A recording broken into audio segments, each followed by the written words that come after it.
Life is unpredictable, and so was my trip to Sapporo.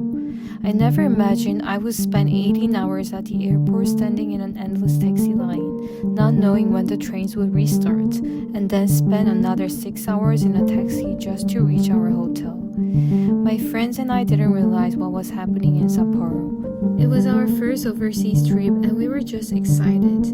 We didn't expect things to go this wrong. At 12:30 p.m. we landed at the airport. At the train station, we learned that all trains into the city were suspended due to the heavy snow. People were just standing around the airport confused.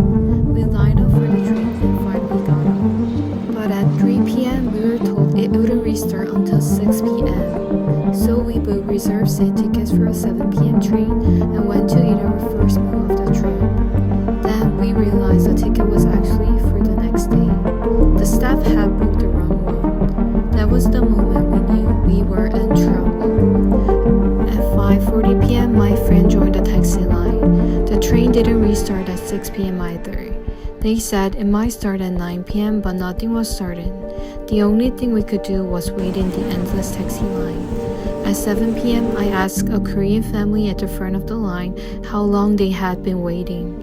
They said 6.5 hours. So I thought maybe we can get a taxi around 12:30 a.m. But the situation was worse than I imagined.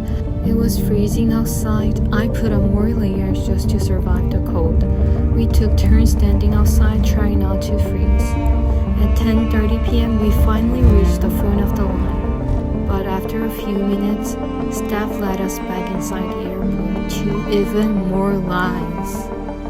That's when we realized we would be spending the entire night at the airport.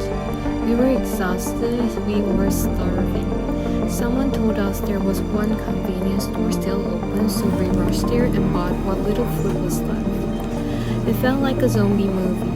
Shelves were almost empty and people were lying and sitting all over the airport. From 5 a.m. to 6:30 a.m. the line didn't move at all. All we can do was endure. At 7 a.m. we finally got into a taxi. That was the moment we saw the real Sapporo for the first time.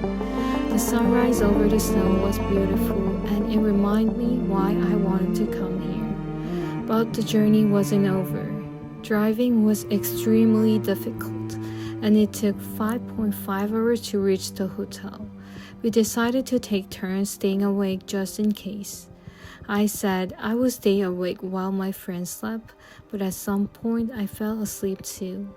When I woke up, my friend was awake. She stayed alert for the rest of the drive while we slept.